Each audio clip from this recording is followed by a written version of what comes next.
भारत माता की। अरे बहिणींचा आवाज एवढा कमी। छत्रपती शिवाजी महाराज की। धर्मवीर छत्रपती संभाजी महाराज की। भारतरत्न डॉक्टर बाबासाहेब आंबेडकरांचा। हिंदवी स्वराज्याचे सरसंस्थापक छत्रपती शिवरायांना मानाचा मुजरा करतो। भारतीय राज्यघटनेचे शिल्पकार भारतरत्न डॉक्टर बाबासाहेब आंबेडकर यांना मानवंदना अर्पित करतो।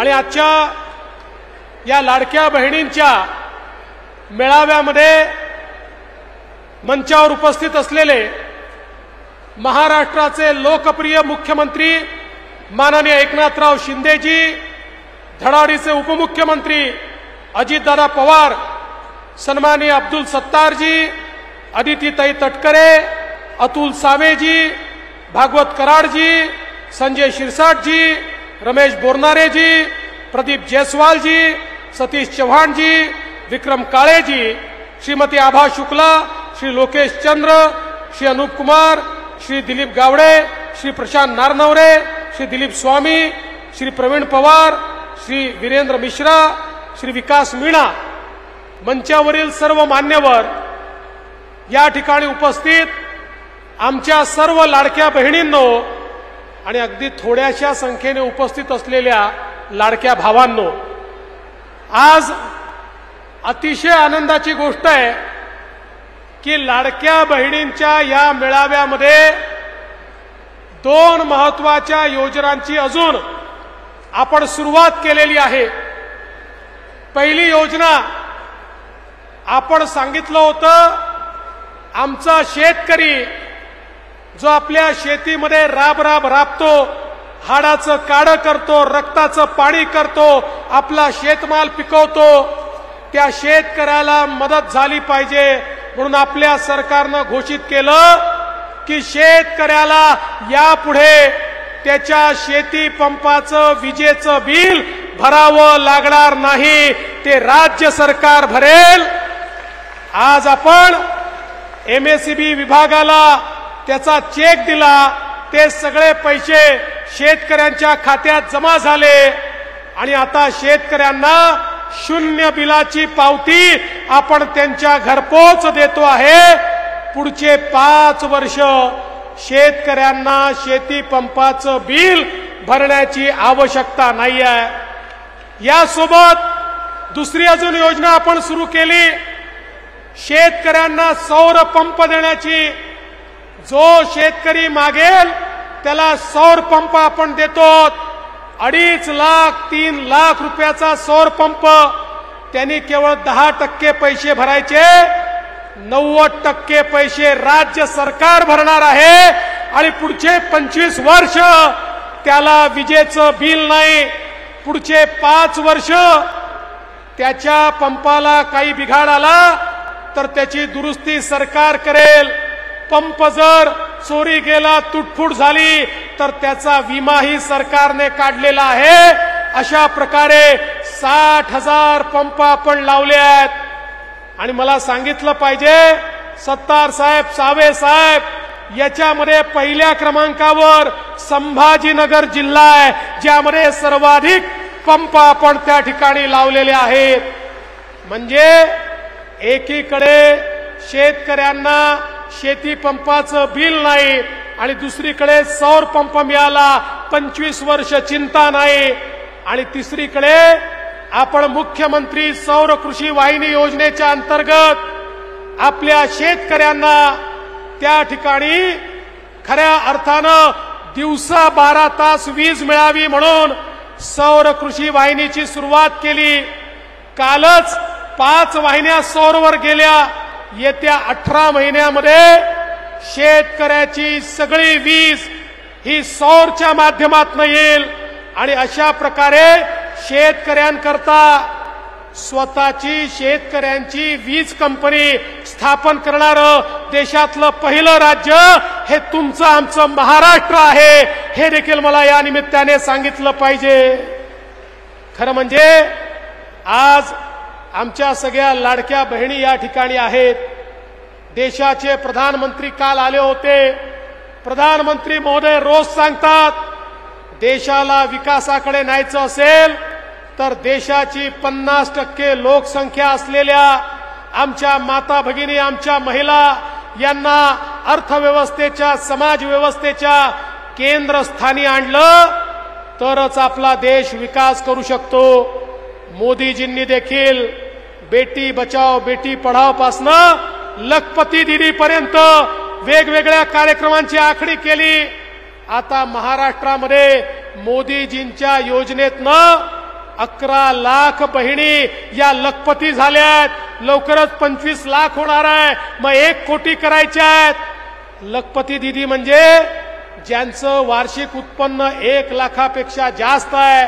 परवा जळगावला लखपती दीदी बोलवल्या होत्या, त्यांच्याशी संवाद केला. त्यातल्या एका दीदींनी सांगितलं, 2-3 वर्षापूर्वीपर्यंत मी घरात काम करायची, माझ्याकडे काही नव्हतं.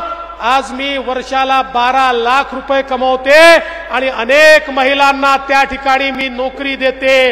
अशा प्रकारे समोर बसलेल्या सगळ्या आमच्या माता भगिनींना आम्हाला लखपती दीदी बनवायचा आहे. त्याकरता खऱ्या अर्थानं आपण हा कार्यक्रम हातामध्ये घेतलेला आहे. आणि सगळ्यात महत्वाचं, महिला धोरणाच्या अंतर्गत मुख्यमंत्र्यांच्या नेतृत्वात वेगवेगळ्या योजना आपण सुरू केल्या. लेक लाडकी सारखी योजना, ज्यामध्ये मुलगी 18 वर्षाची होत असताना तिला 1 लाख रुपये आपण देतो. जन्माला आली की 5,000 रुपये, 1 वर्षाची पहिलीत गेली की 5,000 रुपये, चौथीत गेली की 7,000 रुपये, असे 1 लाख रुपये आपल्या मुलींना देण्याचा निर्णय हा आपल्या सरकारने घेतला. दुसरा निर्णय आपण घेतला, आपल्या महिलांना, आमच्या बहिणींना एसटी मध्ये अर्ध्या तिकिटात प्रवास करण्याची आपण गेले 1.5 वर्ष व्यवस्था करून दिली. ज्यावेळी आम्ही घोषणा केली, एसटीचे लोक मुख्यमंत्र्यांकडे, दादांकडे, माझ्याकडे आले, म्हणाले, अहो अर्ध्या तिकिटात प्रवास केला, एसटीचं दिवाळं निघेल, एसटी डबघाईसील. आम्ही सांगितलं, काळजी करू नका, आम्ही पाठीशी आहोत, तुम्ही योजना सुरू करा. महिन्याभरापूर्वी मुख्यमंत्र्यांकडे बैठक झाली. तेच एसटीचे लोक म्हणाले, अरे इतकी चांगली योजना तुम्ही आणली, आता इतक्या महिला प्रवास करतात की आमची तोट्यात असलेली एसटी आता फायद्यामध्ये आली. एवढा महिलांनी आमच्या एसटीला प्रवास करून मदत केली आहे. मी पण थोडी माहिती काढायचा प्रयत्न केला, ही कशी काय फायद्यामध्ये आली. माझ्या लक्षात आलं, आमच्या सगळ्या बहिणींनी भाऊजींना सांगितलं, आता जिल्ह्याला जायचंय, तालुक्याला जायचंय, तुम्ही घरी बसा, मी जाते. कारण तुम्ही गेलात की दुप्पट तिकीट लागतं. तिथे पान, तंबाखू, खर्रा, काय काय व्यसन करून येता, सगळे पैसे खर्च करून येता. मी गेली तर अर्ध्या पैशामध्ये पैसे वाचवून येते. आणि म्हणून आता आमच्या बहिणीच मैदानात उतरल्यात आणि भाऊजींना घरी बसवलेला आहे. अशा प्रकारची योजना आपल्या मुख्यमंत्र्यांच्या नेतृत्वात या ठिकाणी आपल्या सरकारने आणली. आणि तुमची सर्वात आवडती योजना लाडकी बहीण योजना, मुख्यमंत्री लाडकी बहीण योजनेच्या अंतर्गत योजना आणली तर विरोधक म्हणायचे, पैसेच मिळणार नाही, योजना सुरू होणार नाही, खात्यातच जाणार नाही, योजना फसवी आहे. अरे आता योजना ही सुरू झाली, खात्यातही पैसे गेले आणि आमच्या बहिणींनी त्या ठिकाणी जगाला सांगितलं, हो माझ्या खात्यामध्ये माझे भाऊ 1,500 रुपये महिन्याला टाकताय.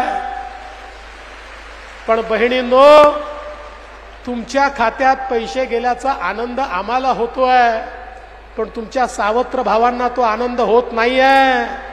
तुमचे काही सावत्र भाऊ कोर्टामध्ये गेले, हायकोर्टात गेले, हायकोर्टामध्ये जाऊन सांगतायत, ही लाडकी बहीण योजना बंद करा, ही पिंक रिक्षाची योजना बंद करा, ही लेक लाडकीची योजना बंद करा, मुलींना मोफत शिक्षण दिलं त्याची योजना बंद करा, सगळ्या योजना बंद करा.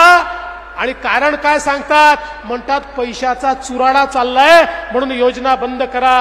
आणि कोण आहेत हे लोक? कोर्टात गेले आहेत अनिल वडपल्लीवार. हे अनिल वडपल्लीवार कोण आहेत?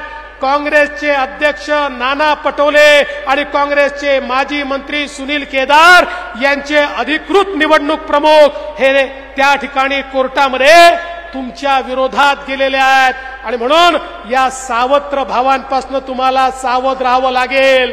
हे सांगतात आमचं सरकार येऊ द्या, आम्ही ही योजना बंद करू. अरे आमच्या पाठीशी एवढ्या बहिणी असताना तुमचं सरकारही येणार नाही आणि तुमचे मनसुबे आमच्या बहिणींची योजना बंद करण्याचे आम्ही कधी पूर्ण होऊ देणार नाही. त्यामुळे आज माझ्या बहिणींनो, या सगळ्या योजना सुरू ठेवण्याकरता तुमचा आशीर्वाद आमच्या पाठीशी हवाय. खूप करायचंय. आमच्या मुख्यमंत्र्यांच्या मनामध्ये, आमच्या सगळ्यांच्या मनामध्ये अनेक योजना अजून आहेत. शेतकरी असेल, महिला असेल, दीन दलित, गोरगरीब, आदिवासी, ओबीसी, महिला, अल्पसंख्याक सगळ्यांच्या जीवनामध्ये परिवर्तन घडवणाऱ्या योजना या आपल्याला या ठिकाणी केल्या आहेत आणि करायच्या आहेत. त्याकरता तुमचा आशीर्वाद सातत्याने आमच्या पाठीशी असू द्या. आज या मराठवाड्यामध्ये आपण आहोत. मराठवाड्याचं खरं म्हणजे दुष्काळी जीवन संपवण्याचा निर्णय आपल्या सरकारने घेतला आणि खऱ्या अर्थानं या ठिकाणी समुद्रात वाहून जाणारं पाणी, पश्चिमी वाहिन्यांचं पाणी, 55 TMC पाणी हे मराठवाड्यामध्ये आणण्याच्या योजनेला आपल्या सरकारने मान्यता दिली. आता मराठवाड्याचा दुष्काळ हा भूतकाळ होईल आणि पुढच्या 5-7 वर्षानंतर माझा मराठवाडा पाणीदार झालेला आपल्याला पाहायला मिळेल. आणि म्हणून जे आपल्या पाठीशी आहेत त्यांच्या पाठीशी उभं राहा. ज्यांनी कापूस सोयाबीनला मदत केली, ज्यांनी शेतकऱ्याला मदत केली, जे शेतकऱ्याच्या पाठीशी उभे आहेत, अशा आपल्या भावांना तुमचा आशीर्वाद द्या एवढीच विनंती करतो आणि माझं बोलणं संपवतो. धन्यवाद. जय हिंद, जय महाराष्ट्र.